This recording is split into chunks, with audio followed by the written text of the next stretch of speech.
और इसलिए फिलॉसफी की जो सबसे मजेदार ब्रांच है उसको बोलते हैं मेटाफिजिक्स।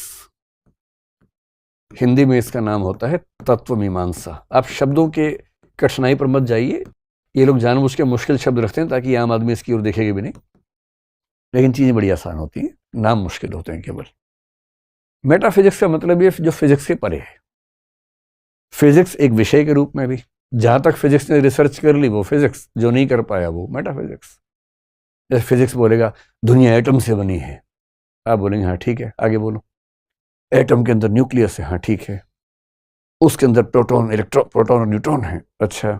इलेक्ट्रॉन बाहर घूम रहे हैं, अच्छा। अब ये कहेंगे इलेक्ट्रॉन घुमाया किसने? ये मेटाफिजिक्स है। जहां फिजिक्स जाए वहां तक सुनते रहो, एक सवाल आगे दाग दो, मेटाफिजिक्स है। उसके बियॉन्ड, किसने एटम्स के अंदर इलेक्ट्रॉन्स को घुमाया, किसने प्रोटॉन्स और न्यूट्रॉन्स को ठीक से बिठाया? अब आप बोल दीजिए कि ये ईश्वर ने किया, या परम तत्व ने किया, या ये अपने आप हुआ। जैसे भी हुआ, अलग अलग फिलोसफीज के अलग अलग उत्तर इसके हैं, वो मेटाफिजिक्स है। मेटाफिजिक्स का बेसिक काम ये बताना है कि ये सब कुछ कैसे हुआ, कैसे बना सब कुछ। तो मेटाफिजिक्स की अगर मैं बात करूं तो इसमें, इसी में आमतौर पर जो फिलोसफी के दीवाने होते हैं आप जैसे, उनका इंटरेस्ट बेसिकली इसी में होता है, मेटाफिजिक्स में ही। बाकी में तो उनको नींद आने लगती है, इसमें इंटरेस्ट ज्यादा रहता है।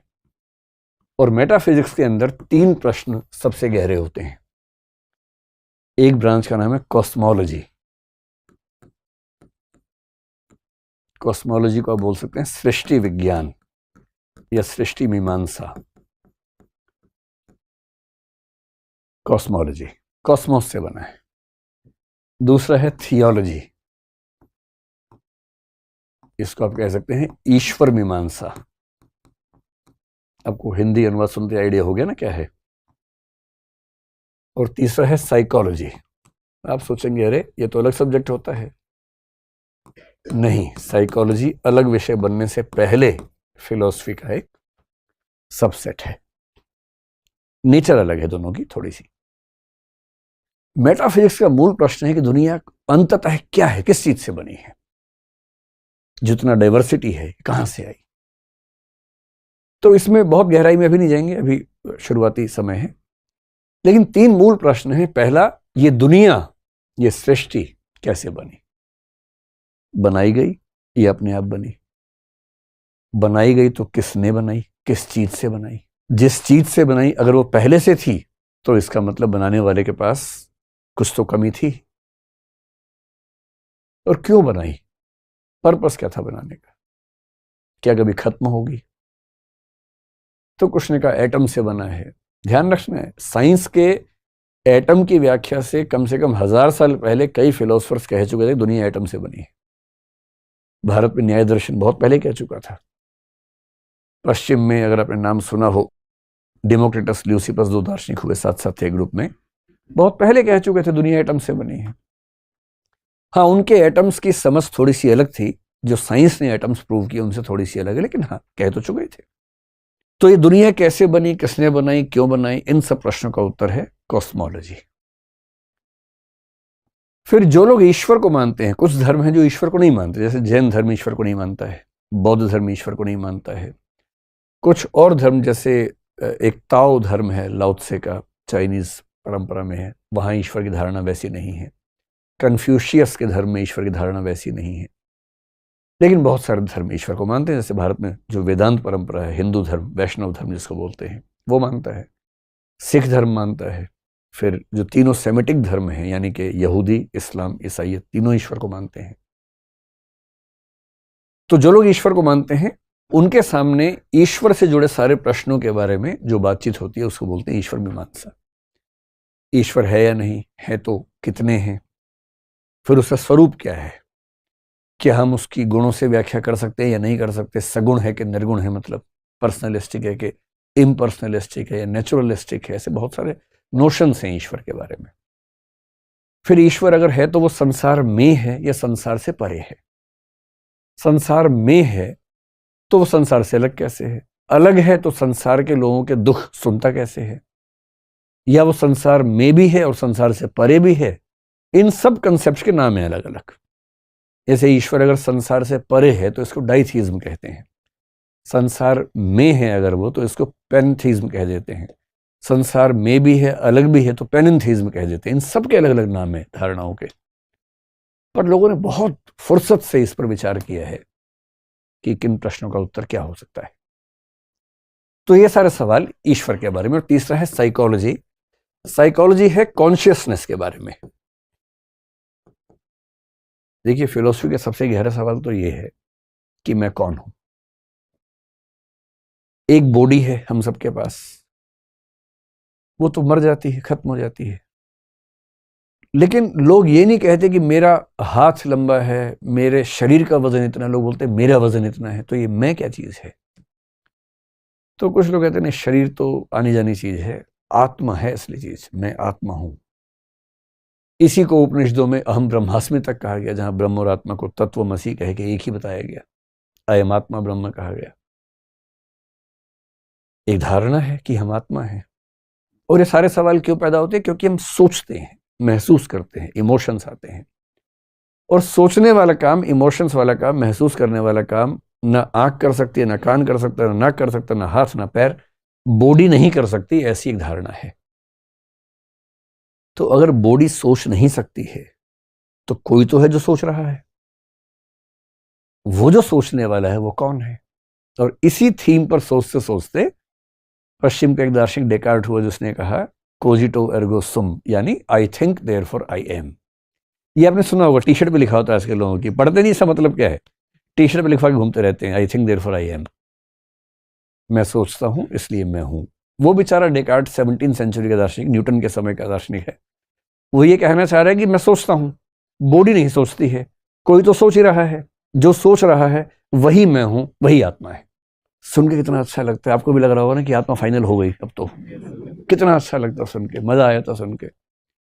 लेकिन इसके बाद कंप्यूटर विकसित हो गए, और कंप्यूटर के सीपीयू में आत्मा नहीं लगाई जाती है, हार्ड डिस्क होती है, और उसमें क्या क्या होता है, एक एल्गोरिथमिक एएलयू होती है, अरिथमेटिको लॉजिकल यूनिट होती है, एक मेमोरी यूनिट होती है। और वो सीपीयू और उसके पार्ट्स बिना आत्मा के गणितीय सवाल भी सॉल्व कर देते हैं, रीजनिंग भी हमसे अच्छे कर लेते हैं। अब तो लैंग्वेज भी करने लग गए हैं, उनकी मेमोरी भी हमसे शार्प हो गई है। हम तो भूल भी जाते, वो भूलते ही नहीं कभी। हमें याद रहे तो भी कई बार निकाल नहीं पाते बाहर कि यार 1 मिनट को याद नहीं आ रहा, याद नहीं आ रहा, याद नहीं आ रहा। एग्जाम के बाहर निकलते याद आ जाता है। कंप्यूटर में तो ये भी नहीं होता कि जो है खटाक से रिट्रीव हो जाता है, याद आ जाता है। उनका तो ये भी है कि अगर मेमोरी ज्यादा होगी कंप्यूटर में, हार्ड डिस्क में ली, बाहर निकाल ली और भर ली, बाद में फिर अंदर ले आए। हम तो ये भी नहीं कर सकते, थोड़ा बाहर निकाल दिया फिर वापस लेके आ गए, बाहर निकला तो फिर निकल ही गया कि बार में काम खत्म। अब कंप्यूटर के विकास ने और आर्टिफिशियल इंटेलिजेंस के बाद तो बड़ी तबाही है। मनुष्य एक ही भरोसे पे चल रहा है पिछले 20-25 साल से कि आर्टिफिशियल इंटेलिजेंस कुछ भी कर ले, क्रिएटिव थिंकिंग नहीं कर सकती, इमोटिव तरीके से नहीं सोच सकती। इन दावों की हवा 10 साल में निकल जाएगी, और 2 दिन पहले निकल भी गई है। बल्कि 2 दिन पहले हमारी टीम के एक मेंबर ने मुझे एक ऐप दिखाई। उसने क्या दिखाई उस दिन, पता नहीं क्या तबाही गई, कई लोगों ने मुझे लिंक भेजा उस ऐप का अलग अलग जगह से। एक AI, पता नहीं क्या उसका नाम है, आप कहेंगे तो बता दूंगा, आपको पता ही होगा, आप लोग तो यंग लोग हैं। ऐसी ऐप आ गई है कि आपको कहानी भी अगर लिखनी है, उसमें क्रिमिनल कहानी लिखनी है, मान लीजिए सनसनी वाली कहानी, ऊपर इंडेक्स में आप लिखेंगे कि भाई ऐसी कहानी लिखनी है, ये कैरेक्टर का नाम है, ये हत्यारा होना चाहिए, ये पुलिस वाला होना चाहिए, अब एक कहानी सोचो, एंटर करो। 3, 4, 5 सेकंड में एकदम एक नई कहानी लिखी हो जाती है। ये क्रिएटिव थिंकिंग नहीं है तो और क्या है? बड़ी तबाही आने वाली है आने वाले समय में। जितना हमको लगता है कि हम लोग बहुत ही यूनिक टाइप के लोग हैं, कुछ नहीं है। हम गुरिल्ला के चचेरे भाई हैं। हम दरअसल वही हैं, हम पेड़ पौधों के 370 करोड़ साल बाद के वंशज हैं, और उसी तरीके से हमारा विकास हुआ। तो कॉन्शियसनेस की पूरी स्टडी फिलोसफी में जब करते हैं, इसको बोलते हैं साइकोलॉजी। मन क्या है, बुद्धि क्या है, मस्तिष्क क्या है, प्रज्ञा क्या है, चेतना क्या है, कॉन्शियस माइंड क्या है, सबकॉन्शियस माइंड क्या है, अनकॉन्शियस माइंड क्या है, इच्छाओं और विवेक के बीच का जो द्वंद्व है, एक तरफ लस्ट है, डिजायर्स हैं, एक तरफ उसे कंट्रोल करने वाला सुपर ईगो है, ये द्वंद्व क्यों होता है, कन्फ्लिक्ट क्यों होता है, इन सारी की सारी स्टडीज को एक बात में बोलते हैं साइकोलॉजी। इसी में आत्मा को लेकर बात होती है। अब जैसे भारत में है, 9 दर्शन में से 7 आत्मा को मानते हैं। बौद्ध दर्शन बोलता है कि आत्मा नहीं होती है। तो क्या होता है भाई, सोचते कैसे हैं हम? तो सरल भाषा में कहें तो जैसे तार के अंदर जो करंट है बिजली का, वो इलेक्ट्रॉन्स का प्रवाह है, ठीक वैसे ही आत्मा नहीं है। चेतना एक प्रवाह में रहती है, एक फ्लो में रहती है, नदी की तरह रहती है, कोई वस्तु नहीं है। उनका भी काम चल गया। और चारवाक तो अपना अलग ही रहता है एकदम। उससे किसी ने पूछा भाई क्या है, आत्मा है? बोले आत्मा क्या होती है? कुछ नहीं होती आत्मा। तो चेतना प्रवाह, बोले ये भी कुछ नहीं होता है। तो सोचता कौन है? बोले शरीर ही सोचता है। शरीर ही ऐसे गुणों से युक्त है कि उसमें चिंतन का गुण विकसित हो जाता है। लोगों ने इतना मजाक बनाया, हम भी खूब मजाक बनाते थे उसका पढ़ाई के दिनों में, लेकिन कंप्यूटर के विकास के बाद लगता है कि ये सही ना साबित हो जाए। अगर भौतिक वस्तुओं से बना हुआ कंप्यूटर सोच पा रहा है, तो भौतिक शरीर क्यों नहीं सोच सकता? कम से कम सोचने का एक तरीका तो है। और ठीक यही सब थॉट प्रोसेसेस पश्चिम में भी हैं, अलग अलग दार्शनिक हैं, वहां भी लगभग एक जैसी बातें, यहां भी लोग सोच रहे हैं, वहां भी सोच रहे हैं। और आत्मा को लेकर भारत के लोगों का विश्वास बड़ा गहरा है। नैनम छिन्दन्ति शस्त्राणि नैनम दहति पावकः न चैनम क्लेदयन्त्यापो न शोषयति मारुतः। सुना है आपने? गीता में इसका जिक्र है। आत्मा अजर है, अमर है। शस्त्र काट नहीं सकते, हवा सुखा नहीं सकती, पानी भिगा नहीं सकता इसको, अमर है, नित्य है। लेकिन साइकोलॉजी में हर तरह की धारणा, भारत की, पश्चिम की, उन सबको पढ़ने का रिवाज है। आप समझ पा रहे हैं या दर्शन से मन उब गया आप लोगों का? अभी नहीं उबा? चलिए 1 घंटे बाद देखते हैं। हालांकि अब 10-15 मिनट के बाद छोड़ देंगे। तो फिलोसफी में जो सबसे रोचक ब्रांच है वो है मेटाफिजिक्स। हालांकि आजकल के जो नए फिलोसफर्स है वो बोलते हैं कि मेटाफिजिक्स से बात करना व्यर्थ है, समय खराब करना है, क्योंकि हम कितनी भी ताकत लगा लें इसके बारे में कुछ जान नहीं सकते। और इसलिए मेरे सबसे प्रिय दार्शनिकों में से एक कांट, इमैनुअल कांट, जर्मनी के 18वीं सेंचुरी के दार्शनिक हैं, उन्होंने एक विचार दिया एग्नोस्टिसिज्म, जिसका मतलब अज्ञेयवाद, जिसका मतलब है कि हम जान ही नहीं सकते, हम ईश्वर के बारे में जान ही नहीं सकते, आत्मा के बारे में जान ही नहीं सकते। जब जान ही नहीं सकते तो क्यों टाइम खराब कर रहे हो भाई? छोड़ो। आस्था का सवाल है।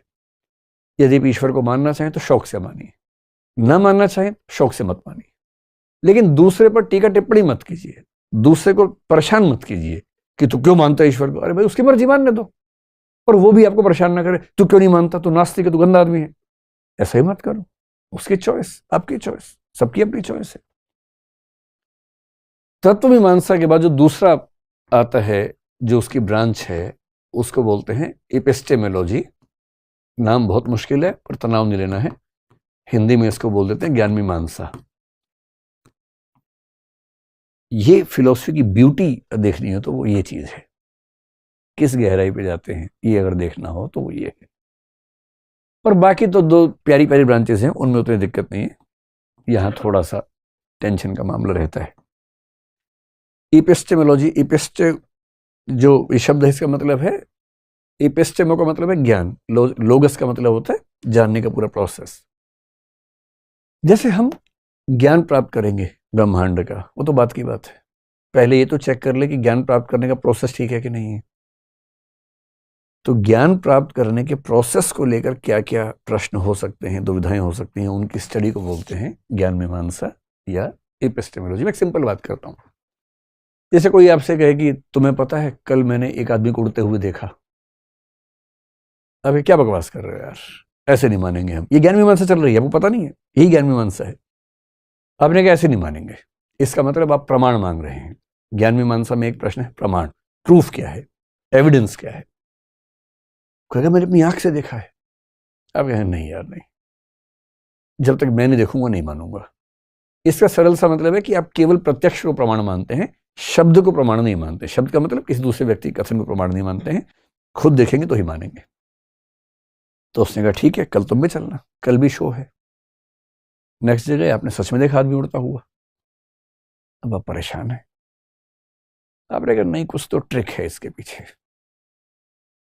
कभी कभी आप खोज खोज के ट्रिक निकाल लेंगे, कभी कभी ट्रिक नहीं खोज पाएंगे। अब कुछ लोग कहते हैं कि मैं वही मानूंगा जो मुझे परसीव होता है, प्रत्यक्ष होता है, लेकिन खतरा तो उसमें भी है, गलतफहमी हो सकती है।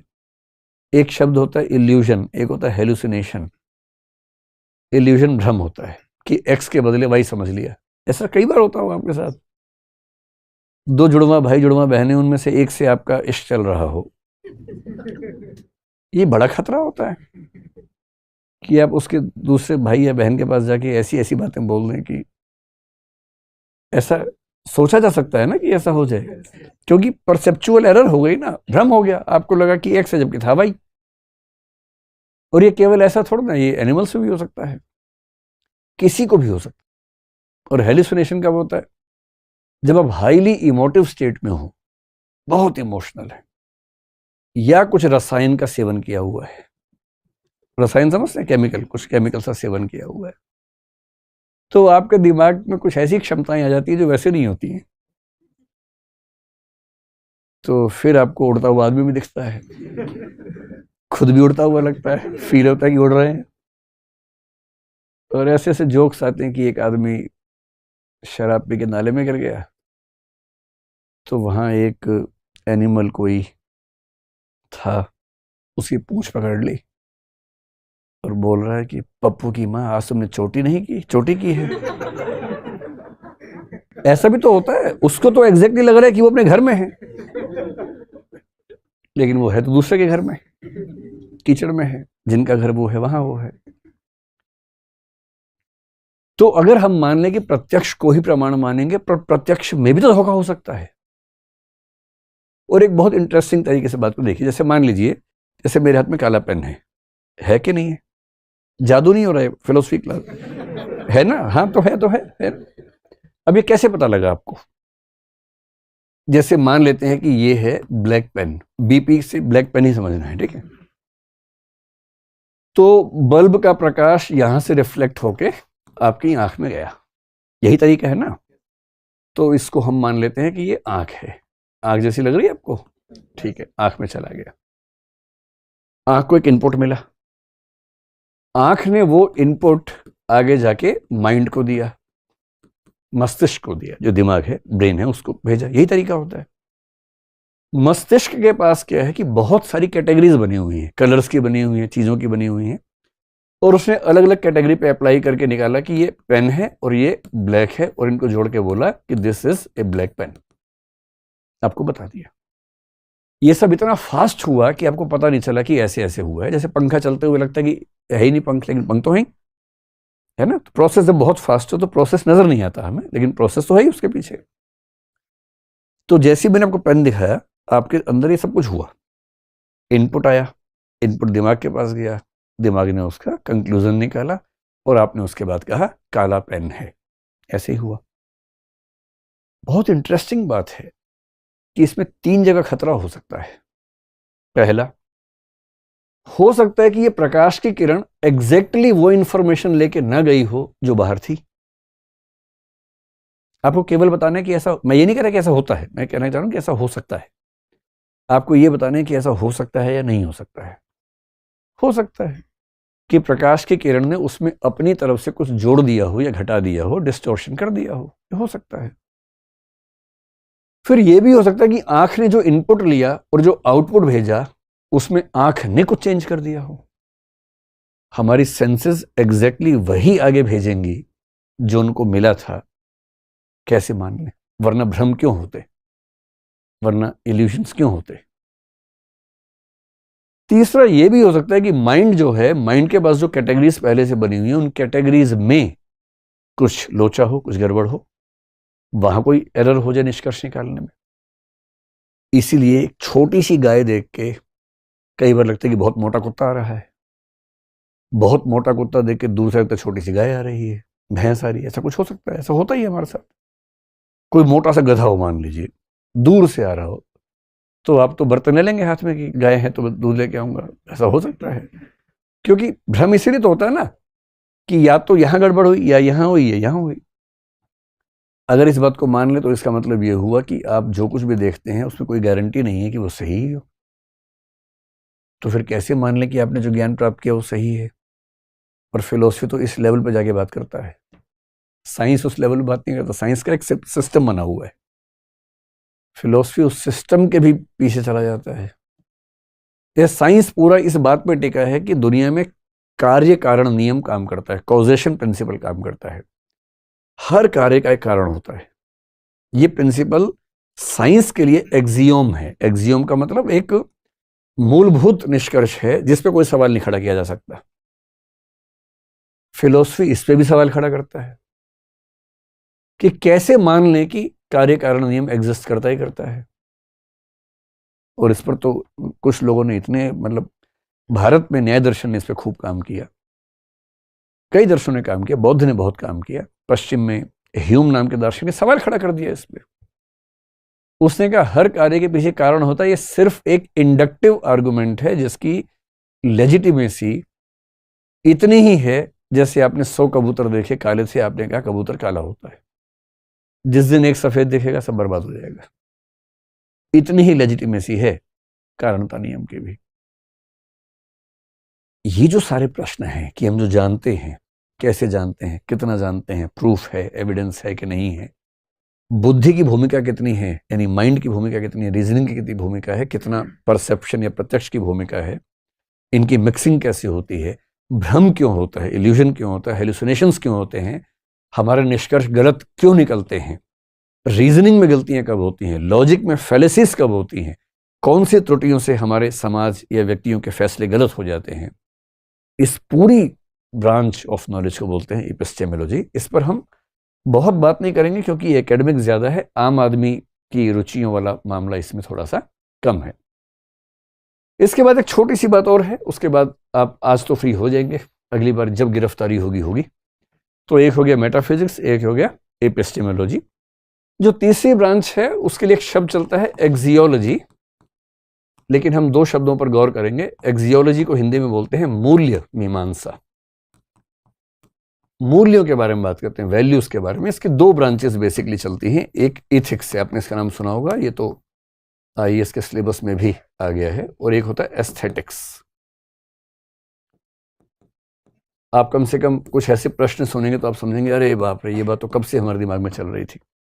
एथिक्स है नीति शास्त्र, एस्थेटिक्स होता है सौंदर्य शास्त्र, सुंदरता का अध्ययन। तो एथिक्स का मतलब यह है कि क्या नैतिक है, क्या अनैतिक है, कौन से नैतिक नियम ठीक हैं, कौन से नियम गलत हैं, क्या नैतिक मूल्य समय के साथ बदलने चाहिए, मॉरल वैल्यूज चेंज होनी चाहिए या नहीं होनी चाहिए। झूठ बोलना पाप है, पर किसी को बचाने के लिए झूठ बोलें तो तब तो पुण्य हो जाता है। क्या नैतिक नियम इतने फ्लेक्सिबल होने चाहिए या उनको रिजिड होना चाहिए। ये सब जो प्रश्न हैं ये इथिक्स के सवाल है। जीवन का उद्देश्य क्या है, क्या उद्देश्य पैसा है, पावर है, यही सब है, या उससे बड़ा कोई उद्देश्य है। सबसे बड़ा पर्पस ऑफ लाइफ क्या हो सकता है, ये इथिक्स का सवाल है। शुभ क्या है, what is good in life. ऐसी कौन सी चीजें जो अपने आप में अच्छी हैं, जिनको अच्छा होने के लिए किसी पे डिपेंडेंट नहीं होना है। जैसे पावर अपने आप में अच्छी नहीं है, पावर का ठीक यूज करेंगे तो अच्छा है, मिस यूज करेंगे तो बुरी चीज है। क्या ऐसा भी कुछ है जो अपने आप में अच्छा है? अगर है तो उसके पीछे हम सबको दौड़ना चाहिए, उसकी कोशिश करनी चाहिए। ये सारी चीजें एथिक्स की दुनिया में पढ़ी जाती हैं। एस्थेटिक्स में एक सबसे गहरा सवाल आपने सुना ही होगा। आप सुनते होंगे कि सुंदरता तो देखने वाले की आंख में होती है ना। Beauty lies in the eyes of the beholder, ये बड़ा प्रसिद्ध कथन है। तो किसी को देख के आपको लगा वो बहुत सुंदर है, और फिर किसी ने कहा ये, और आपने कहा यार beauty lies in the beholder's eyes. तो चलता है, आप लोगों की उम्र में ये हार्मोन ज्यादा होते हैं इस तरह के, तो ये बातें ज्यादा होती हैं इस उम्र में। लेकिन बड़ा मुश्किल है ना।